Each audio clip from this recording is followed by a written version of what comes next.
Біздің қазақты оңдырмай жүрген бір қуаныш, бір жұбаныш дегендер бар. Оның қуанышы елде бір жаманды тауып, я бір адамның бұл өзі қылмаған жаманшылығы шықса, қуанады, айтады: Құдай пәленшеден сақтасын.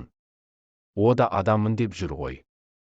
Оның қасында біз сәулелі кісінің бірі емеспіз бе? Оған қарағанда мен таза кісі емеспін бе?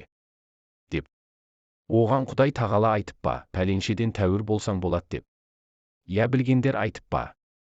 Әйтеуір өзіңнен наданшылығы асқан, я жаманшылығы артылған кісі табылса, сен жаманға қосылмайсың деп. Жаманға салысып жақсы бола ма? Жақсыға салысып жақсы болады дағы.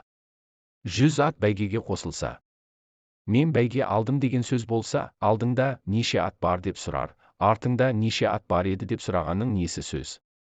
Мен 5 аттан, 10 аттан ілгері едім дегеннің несі қуаныш? Енді жұбанышы жалғыз біз бе? Елдің бәрі де сөйтіп ақ жүр ғой, көппен көрген ұлы той. Көппен бірге болсақ болады деген сөзді жұбаныш қылады.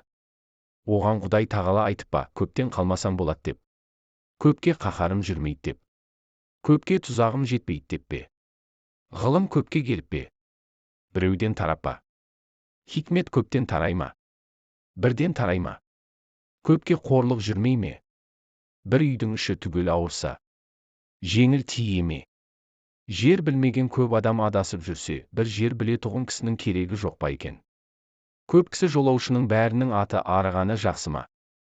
Жоқ. Жармысы арыса, жармысының күйлісі жақсы ма? Жұт келсе, елдің бәрінің түгел жұтағаны жақсы ма? Жарым жартысы аман қалғаны жақсы ма? Осы көп ақымақтың бір ақымаққа несі жұбаныш? Тұқымымызбен аузымыз сасық болушы еді деген жаман күйеу қалыңдығын жеңіп пе? Көңілін сол сөзі разы қылуға жетіп пе? Ендеше, көбіңнен қалма. Сен де аузыңды саста бер деп пе?